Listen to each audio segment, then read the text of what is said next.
Mm, I don't have to do what I mean. Like, you can't make me believe that. Like, Yeah.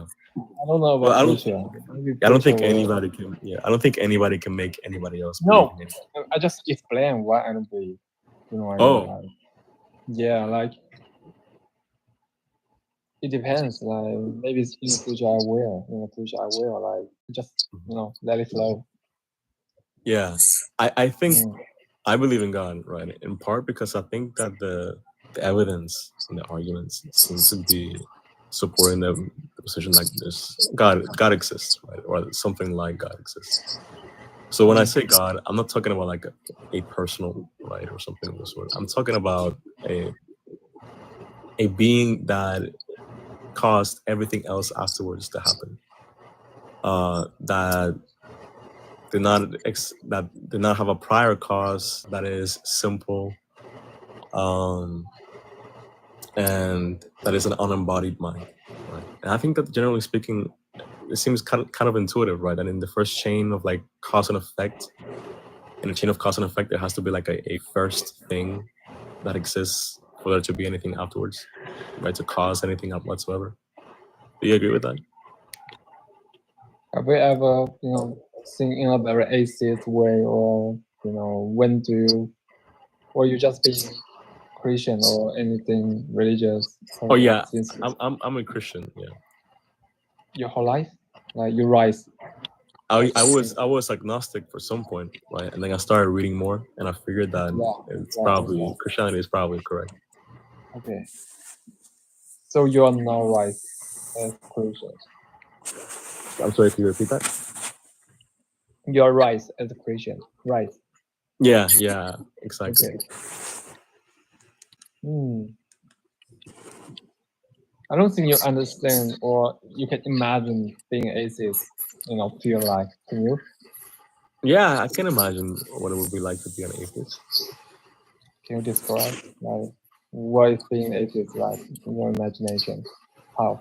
Yeah, I think that being an atheist is very much like being another person, any other person that's living out there without the belief in some transcendent cause or transcendent source of morality or something like that. I think like the amount of things that you can't believe are quite limited, right? When you exclude like supernatural transcendent causes. And so in that sense, I think that the mental contents that I would have as an atheist would be quite different. I would think very different things than I would that I do as a Christian,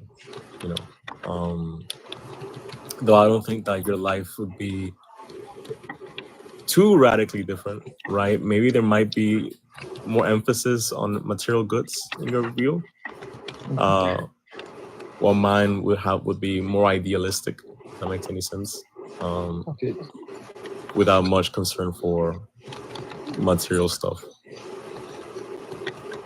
What's that mean? Like you more care about your life, your idea? Oh, what I mean is that I would care far more as a Christian, right? I think that Christians tend to be at least more willing to sacrifice material goods or material stuff for the sake of their idea of what is good or bad, because they believe in some transcendent thing that is above the material or something like that. So what's your living of life? Because I would say as an atheist, or as a people like me, like I don't have any dream, and I don't believe God, so it's pretty much very, very lost and very empty. Like you say, it's very materialism. Yeah, I think that the most important thing in life, right, is just to be good, to be good, and ultimately, I believe that at the end of it, there's going to. I think that one of the things that I fell into when I was like agnostic was a sense of despair, right? Because I felt like, okay, even if I do good, this is totally meaningless, right? At the end, because I'm going to die and everything's going to be gone, and there's nothing is going to be permanent at all. Even the good that I do is going to end with me in the grave, right? And I think as a Christian, I have hope for a sort of permanence for good things in heaven, which I think is something that fills me with a lot more hope than I otherwise would have. Okay. But yeah, yes, what the meaning of life is, I think it will be to be good and do good. What's your definition of be good and do good? Yeah. So when I talk about good, I'm generally referring to the fulfillment of our practical goals or ends, right? So for example, when I say that a knife is good, it means that a knife cuts well, right? Because it's kind of goal that the knife has is to cut. And so we have our own goals or purposes that are kind of intrinsic to what it means for us to be human. So for example, we have a faculty that is Arn Rond? Huh? Is this Arn Rond objectivism? No, I'm not a Randian at all. I'm a natural law theorist, like Sohar Aquinas. So I am That's the idealist. Huh? An idealist. Yeah, I am an idealist as well.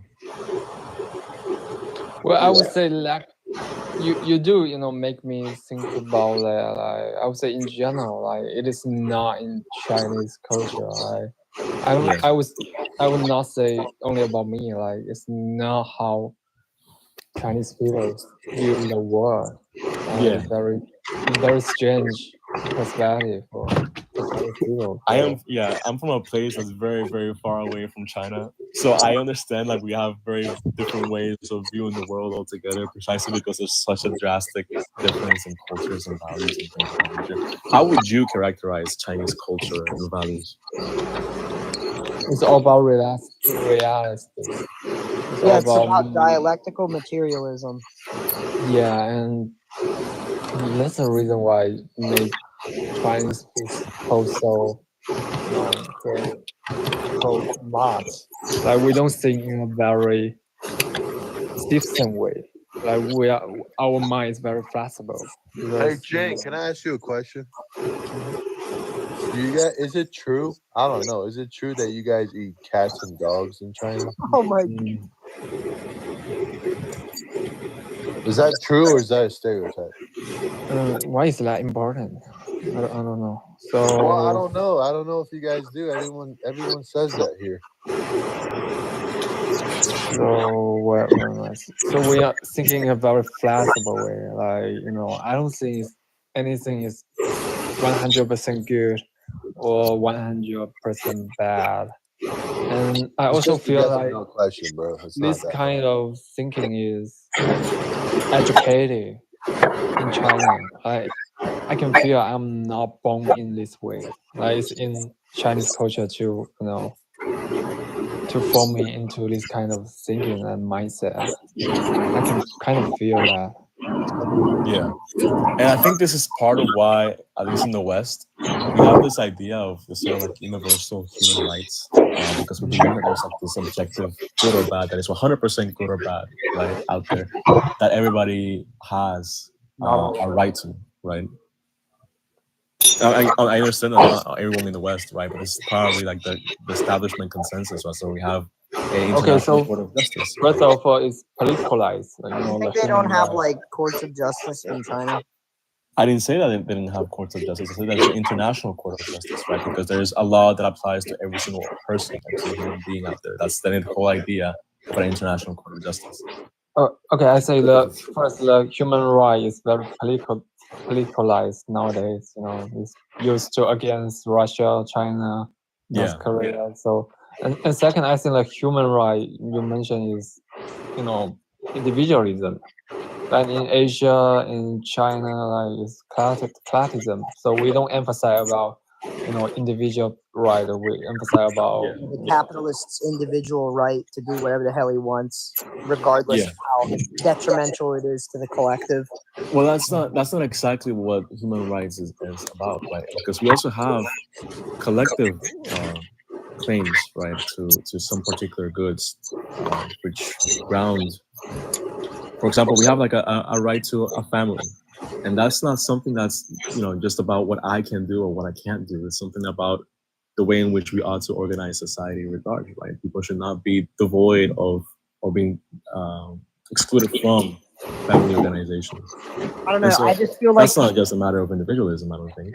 I just feel like you can't look me straight in the face and tell me that the way that the West has organized society is better.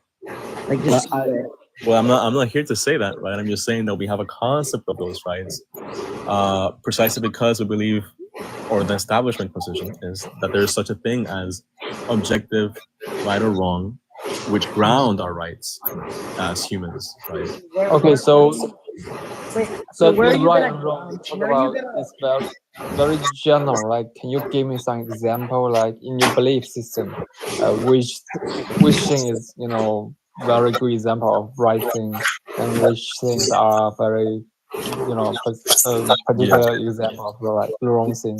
Yeah, we a right to life, a freedom of conscience. Those things seem to be like pretty widespread examples of rights which we have as humans, and they're grounded on the things that are good for us. Right, it's good for us to be alive, according to like a natural law theorist, and it's good for us to be able to make up our minds about things. Those things will, something which is universally applicable to every single human being. That's what we generally believe. The natural law theory is just a giant like naturalistic fallacy. It just goes from the saying that like, oh, it is the case that our function is this, therefore we ought to do that. You can't start from description and make normal descriptive claims. It's just read David Hume. I've read David Hume. In fact, I've written quite extensively about David Hume. And the thing that you're presenting right now is called the is-ought gap, right? And that's something that, generally speaking, more objectivists do feel, right? They feel that is-ought gap, and it's not specifically a naturalistic fallacy whenever we do feel it. You're actually presenting a rather inflationary view of the descriptive prescriptive distinction, or the facts value distinction. I mean, I don't think you should read. Since you told me to read David Hume, you should read Hilary Putnam, who actually talks ad nauseum about the fact value distinction and why such an inflationary view is inadequate, right? Because you're making a dichotomy between fact and value instead of just a simple distinction. So, do you realize there's some limitation in your worldview because you are a religious person, right? I don't think that my position on what is right or wrong is you need to be a religious person. I don't think that's the case. I don't think that's the case. I think that an atheist, for example, and agree with the natural law position or the position on human rights, because it doesn't. I don't need to refer to God ultimately to know. This is appeal to a naturalistic fallacy. Again, I don't think you understand the intricacies of the subject about naturalistic fallacies or fact value distinction. I don't think it matters because I think that. Well, you're accusing me of a fallacy here, right? So it does matter if we do or don't or aren't actually applied. Are you deriving? Are you atheist? Yeah, I'm an atheist. I'm a dialectical materialist. I'm deriving a value from a fact, but I don't think that is because I don't think that this is a dichotomous thing. I think there's a distinction. You're saying to do something by making an observation about the world. Absolutely. Yeah, exactly. Yeah. What's the problem? Okay, so these things can justify anything, right? No, not really. We could use like reductio ad absurdum just to show how like ridiculous this argument is. It is the case that nature is the survival of the fittest, therefore we ought to like exterminate anybody who like it's just ridiculous. You can to like justify anything that you haven't in this sense, you haven't in any way, shape, or form bridged the is-ought gap. Right? You're just saying two things like, oh, because this is the case, it's ought to be. Can I finish my statement? Of course, there's something that you can do. In fact, for example, Philippa Foot has the hypothetical imperatives that we have to bridge the is-ought gap. Right? If you have this end, then you ought to do X to get to that end. Right? Which is just a simple application of the means ends relationship. It's just trivially true that by fact of there being an end, there is a means towards that end. And so if you have that end or goal, then you ought to do X, right, to get to that goal. That's just a trivially true statement. And so I think that it's rather ridiculous to have this sort of inflationary view of the fact value distinction that you've actually presented. It's just not as inflationary. I mean, I think you're just taking a radically autonomous view of fact and distinction. No, I just don't think. Here's what I'm trying to watch TV. I don't think this Randian type thinking. I don't think It's not even Rand. This precedes Rand by quite a lot. I don't think it bridges the gap just by saying like, oh, you know, because there's a rational function, you know, it makes sense to like achieve this end. When we talk about odds, they're incoherent. They don't mean anything whatsoever if they're not referring to ultimately some end. So I don't know what exactly is the issue here, right? When we index our odds to ends, it's just a trivially true statement that the ends that we have generate odds.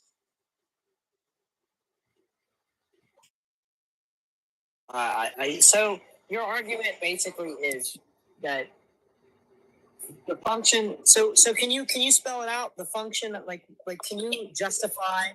And just give me an example. Okay. So just to get down to the principles here, because I think this is where some of the confusion is. Odds are just about some goals that we have. They're incoherent without respect to some goal. Teloi or functions are a kind of goal that you have. Yeah, you ought to do something because X, Y, Y. Yeah, and by identifying odds with ends and functions as ends, you're in effect identifying an ought related to that function. I don't see how where the inconsistency is here. Where's the contradiction? Where is the fallacy? It just doesn't exist. So the ought to achieve something based on any functional, right? So can you give me like an example of a function? Like just give me an example. We have a function that generates life in our body. That's going to be indexed to the vegetative faculty. That's what the scholastics usually call it. The thing which gives life in a body. We have a faculty that is responsible for nutrition in our body, right? And that's called the nutritional faculty. So there's an ought related to that faculty. It's like if it is the case, it's like if then statement. If it is the case that you want to survive, then you ought eat, right? That's basically that's an application of Philippus' hypothetical imperative, sure.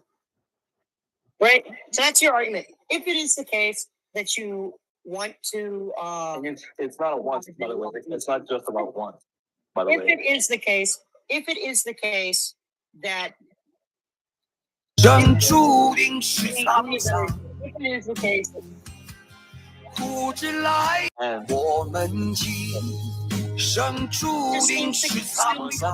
human desire. It's like it's not I won't grant that. I don't know why I would grant that ends are something that proceed from conscious intervention. I think that, for example, the function of nutrition precedes conscious intervention. Right? Before a child has the capacity for thinking, oh, you know, I want to eat.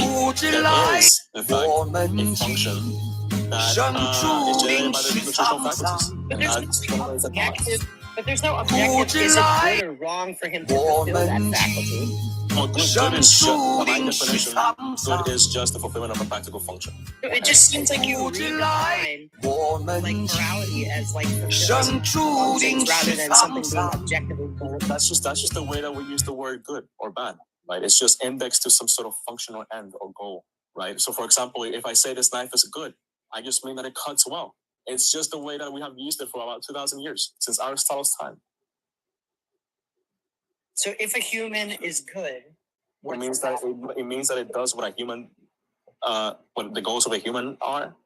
Well, okay, but then how do you derive morality from this? I'm not sure what you mean. Normativity? How do we derive normativity? That's kind of. I think the morality itself is changing all the time. Like it's changing with the human society. You know what I mean? Like during the colonialism society, like you're supposed to, like it's moral to own a slave. You know what I mean? Like Well, So the I whole morality is changing all the time. I think that there's a distinction between like the epistemology here and the ontology of morals. For example, and these are big words, right? But so, for example, just because I think that the Earth is flat doesn't mean that it is. Likewise, just because someone in the colonial era might have thought that slavery was good doesn't mean that it actually is. Doesn't mean that it actually is. What the In wrongness fact, we or can badness. deduce what the wrongness or badness of an action or a thing. So by under reason your of- theory, how would you say that slavery is objectively morally incorrect? Yeah, I would say, and this is drawing in part from like Francisco Suarez's view on natural law theory. I would say that there's a sense in which dignity is a function of our rational faculties, right? A desire for Declare that dignity. No, is it's not just a declaration thing. Okay, my argument it follows is from secondary precepts of the natural law. So, for example, we as communities tend to want to live together, and part of the things that allow us to live together well, right, is maintaining a sense of dignity. And so, in a sense, this flows from the fact that we are a social animal, right, that requires, in some sense, some public authority or some sort of rules or regulations about how to live together. And there's rules or regulations that allow us to live together better, right? And one of them being the fact that slavery is wrong. Who are you to say that a slave society is any less better than a? Well, I think it's very clear. I think it's very clear that I don't think it is. I like to finish my statement. I think it's very clear, right, that slaves don't live dignified lives. Okay, right? so that their ends are not being respected qua their mental faculties, things that they actually, the function of their mental faculties are not particularly being respected here. I mean, I think that it's pretty clear that slavery leads towards things like inhibitions of the ends that we have as social animals. And So your argument, that leads to so things your, like so your anxiety. argument would be right? that slavery is wrong because it prevents human beings from being able to meet their function as a human being. Sure. Okay, but how is preventing people from meeting their function as a human being more morally wrong or right? Yeah, I think earlier, that. hold on, let me finish. Because earlier you said good means like the knife just functions, it fulfills its function, right? Mhm. That's not making any normative description or prescription. That's just taking a description of reality and saying, okay, this is what a human is. These are the things that humans need to do to fulfill their functions as a human being, and preventing that is wrong because I say so. Yeah, I already explained how we can bridge the is-ought gap here, right? I don't think it's bridged. And I explained it's just because oughts normativity, which is what oughts are being referred to here. Normativity here is indexed fundamentally, right, to ends that we have. It's just about the ends that we have and whether we can fulfill them or not. And it's kind of incoherent. It's totally incoherent. I don't know what it means for me to ought to do something if it's not indexed to some end. What does it mean for me to ought to do something if there's no end, right, which I'm referring to? It's totally meaningless, right? So what we're referring to here is the ends that we have. And there's a species of end that we have, which are intrinsic to us as humans. And that's what the natural law theory says. And so there's oughts that are inherently good and inherently bad. So as an atheist, like I consider morality just come from outside, come from the society. It's not inherently come from human nature. Like it's changing all the time, and so that's the reason why we think in a very realistic, a very materialism way. Like Well, during here's my view. Here's my view, right, regarding what you said, because I think you brought up something very interesting. Yes, of course, our view of morality evolves and changes with time, but so is our view of the natural world, right? For example, before we had theories about the source of diseases. We were like, oh, it's the smell that causes diseases. Oh no, it's the humors, which is like what Aristotle thought that was the source of diseases. No, it's spiritual possession, right? And so we had all of this very different. Because we were idealists, and then And we we- adapt, and then we we had- and then we adapted to a material even without view of the without world and figured out idealism. the truth. What's idealistic about saying that smells cause disease? Because you don't have like a fundamentally like dialectical understanding of reality. You don't have a I don't even know how you're using dialectic here. But the thing is that even with these theories, which were grounded in fact by some of our observations, like miasma theory was grounded in the fact that sometimes germs accumulate in areas and they cause smell, right? And that it causes diseases or something of the sort. That's no appeal to like idealism, no appeal to some transcendent because fact. they think like there's a Can I God finish my and they don't statement? understand. They don't understand reality how it is because they don't right. use That's scientific the thing. method. That's the thing. They didn't understand the way in which reality is in fact. Because they were idealists. Can I They weren't finish my statement? materialists. Can I finish my statement? You're not allowing me to finish at all. And they were not idealists, right? The people who came up with miasma theories were in fact appealing to material reality, not mental contents. And so the fact that we had these different conceptions, some of them wrong, some of them correct, of the cause of diseases, for example, tells us very little about what the cause of disease is. Likewise, the very different ideas of what is good or bad tells us very little about what is good or bad. And so I think we can just as we are able to deduce the fact that germs are the actual cause of disease, we can deduce what is in fact good or bad by reason alone. So let's dumb this down so it's easy to understand. There is an objective right and wrong, but it's possible for people to be wrong about what is objectively right and wrong. That's what he's saying, but he's using a lot of big words. And I didn't even use a lot of. I was just giving an example of diseases. Okay, so what's your point? Like, can you rephrase? Yeah, in a very simple way? the point is that though like there's like different ideas of what is right or wrong, that doesn't hurt the fact or doesn't inhibit us from believing that there is an objective right or wrong. Basically, that there's an objective right or wrong, but it's possible for people to be wrong about what's objectively right and wrong, which means that the existence of subjective morals doesn't negate his idea that there's objective morality, which is true, by the way. Interesting. So can I speak for a short while? I actually think that good and bad both are very subjective. So I'll give you an example, right? Putin has normalized corruption in a sense that when he's corrupt, and he's so corrupt that everybody in the society does. But in the same way, now the West is doing the same, and that soon may be accepted by the West that it is normal and not wrong. So good and bad are subjective. Yeah, but that just because, but his point earlier was that there could be an objective right or wrong, and that doesn't mean that like people could. So be wrong. I don't think there's an objective right or wrong. Neither do I. I know he can't. He can't. It Really. depends on the society that you live Well, in.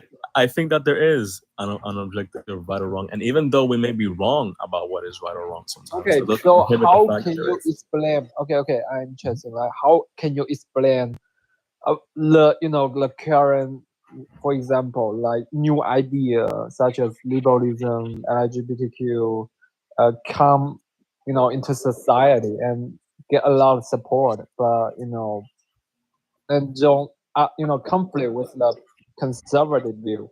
So which side is right? Which side is wrong? Yeah, I guess we can judge which side is right and which side is wrong by observing what is good for us, what kind of functions that we have, and whether the one ideology.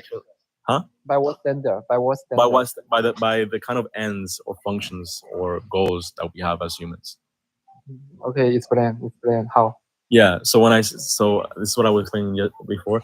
When I say good, I'm just referring to the fulfillment of a practical goal or end or function, right? So, for example, if I say that this pen is good, it means that it writes well. If I say the car is good, it gets me from point A to point B, right? It fulfills like the goals that the cars or the pens have.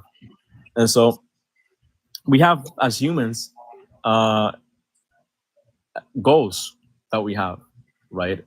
for example, we have a faculty that is responsible Okay, for my truth. point. Okay, hold on. My point is, if Mhm. there is a objective good, like human Yeah. need to have children, have a family value. So you, by that theory, you can explain why now there are so many people don't want to have children, tend to live more the way they want to, like they Mhm. want to be free, like they want to be who they are, they want to be Yeah.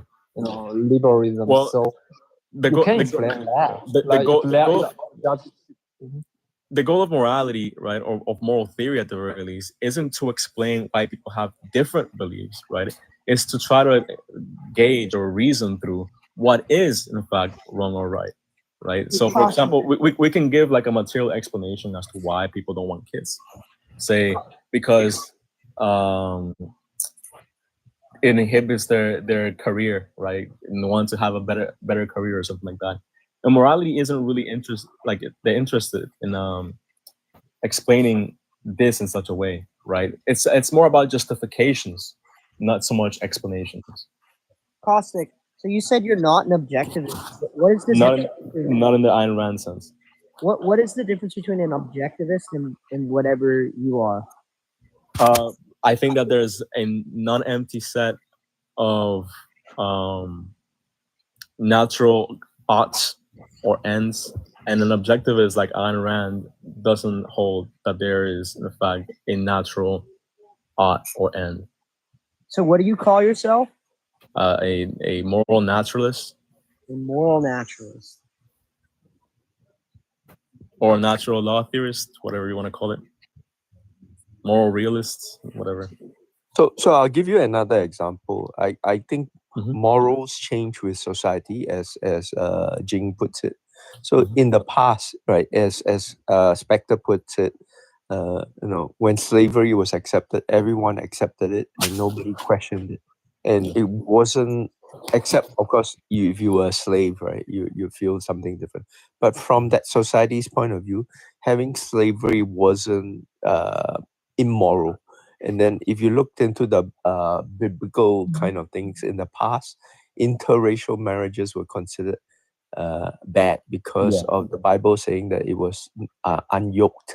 People have to, so basically at that point of time, it was immoral to marry interracially. So therefore, morals and values in each society changes over time. I don't see anything as an objectivity, but as the values of the society change, morals, as you call it, changes too.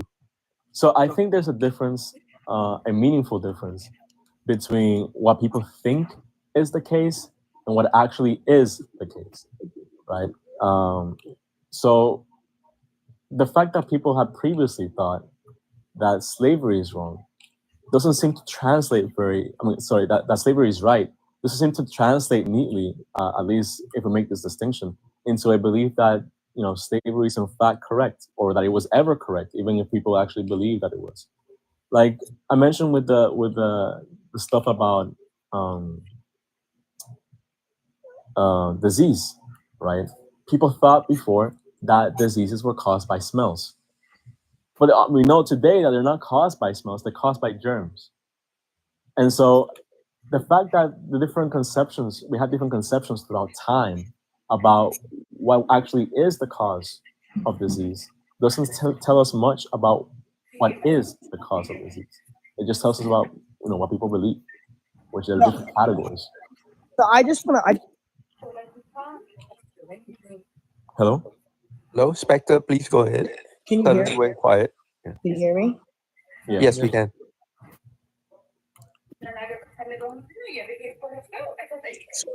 You're saying that goodness is fulfilling a faculty, like fulfilling a natural law, right? Well, It's like not exactly. I said that goodness is about the fulfillment of a practical goal, right? yeah, okay. And So there's a kind of goal that we have, which is indexed to like our natural faculties or whatever. yeah, so why ought I follow this? Like, why is this good? Yeah. This is like a different. There's like a difference in the way that when people are talking about normative goods, immorality, and the type of good that you're describing? Well, what type of good that I'm describing seems to be normative, right? Especially because, like I mentioned already, there's an odd index to it. So if there's an odd index to it, then there's normative. So I'm not sure what exactly is the difference between normative goods and the goods that I'm describing here. I think that what I'm describing here is pretty evidently a normative good. It's in effect a kind of virtue ethics.